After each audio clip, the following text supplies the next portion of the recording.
Thank you. You're very kind. Thank you very much.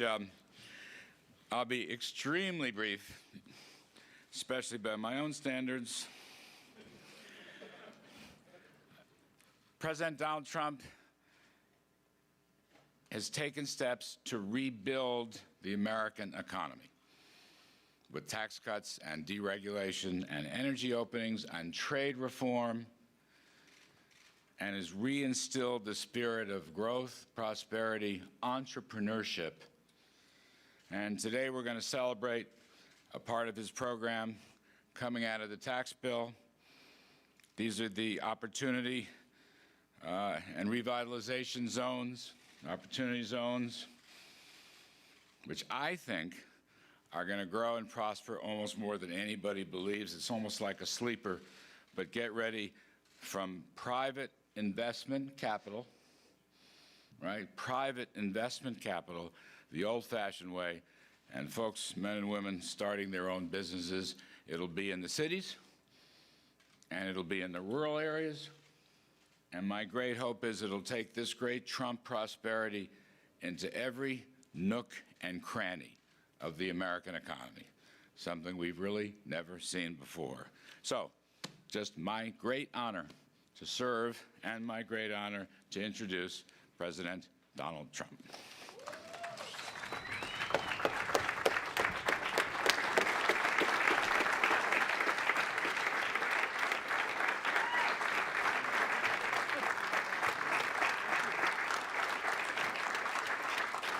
Thank you very much. Please sit down, please. It's a great honor. I want to thank Larry. He's been fantastic. We've had a lot of good luck together over the years, and he's been really, he stepped up to the plate, and we're zooming, and our country's doing well with the hottest economy in the world. We're by far the biggest economy in the world. We weren't. When I first came, it was heading in the wrong direction, and now we're in the right direction. Our trade deal with China is moving along, and it's moving along nicely, and we're asking for a lot of things, and I have a feeling we'll be successful, and it'll be good for both countries, but that's moving along quite well. You'll be hearing about it very, very shortly.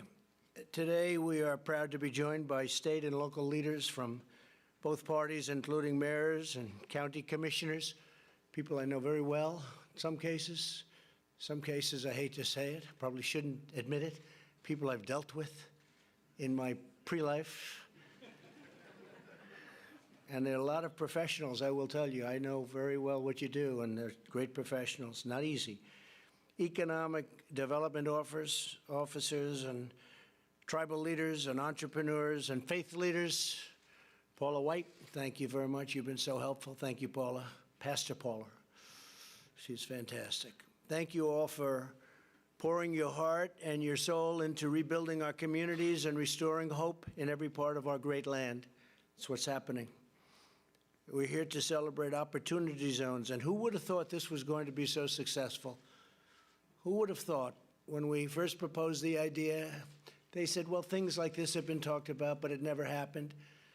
But the numbers are incredible, what's happened in a very short period of time. It's really a crucial part of our new tax law to help low-income Americans. As you know, this vital provision gives businesses a massive incentive to invest and create jobs in our nation's most underserved communities. I want to thank Secretary Steve Mnuchin and Secretary Ben Carson, who were right here, and they are. They're waving to me through the door. And that's okay. Just stay there, fellas. They've already heard from you.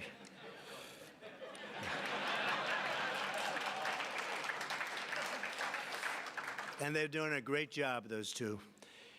And for their tireless work on behalf of nearly 35 million Americans living in opportunity zones. Tremendous community. Since we passed our historic tax cuts and reforms just over 1 year ago, wages are rising fast, and they're rising most quickly for the lowest income Americans. You know, you keep hearing about for the wealthy. It's not the wealthy. It's for, frankly, if you look at it, blue-collar workers, lower income people are rising the fastest. African American unemployment, Hispanic American unemployment, Asian American unemployment have reached the lowest levels in the history of our country. That's great, right? New jobless claims are the lowest in 50 years. Private employers have added an average of more than 6,500 jobs every single day. Think of that. It's amazing. And something I'm very proud of and worked very hard with Jared and everybody on was judicial reform and to give inmates a second chance at life. We passed the bipartisan criminal justice reform. So many things have happened since that's happened. And very interestingly, one of the things that we've done that has helped this so much, prisoners coming out, people don't want to hire them.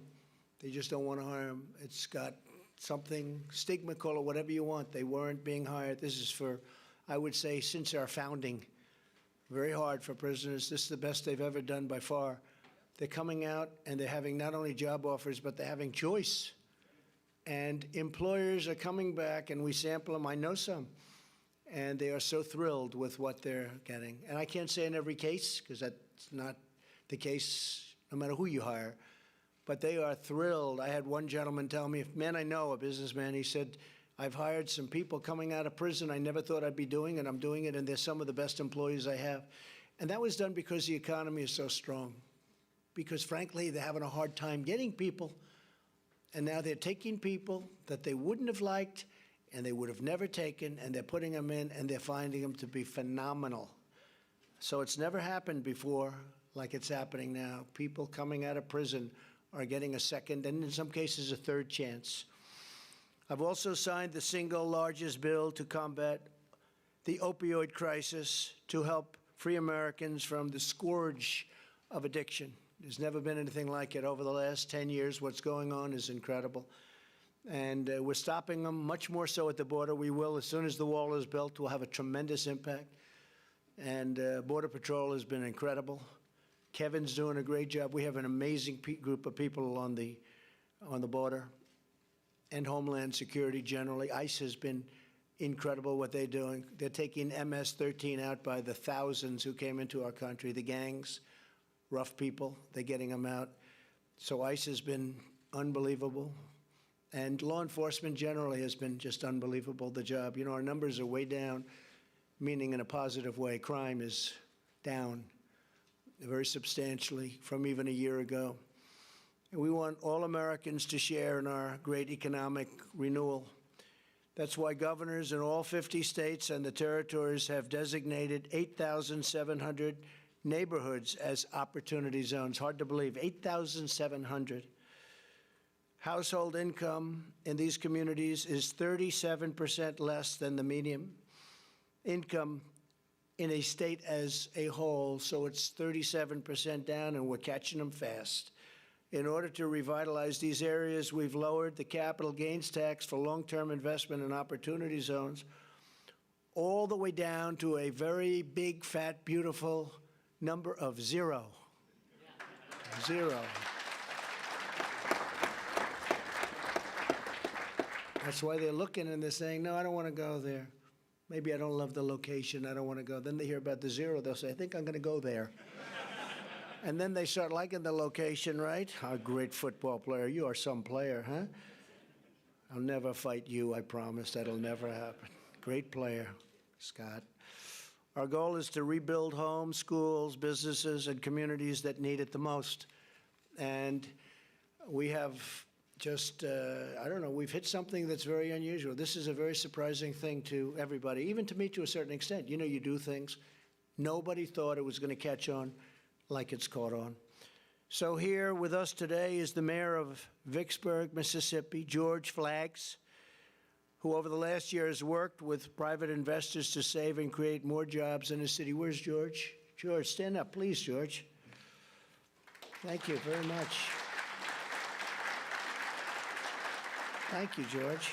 Mayor Flaggs, I want to thank you for your tremendous partnership. You've really helped inspire us, I must say, and you have done an incredible job.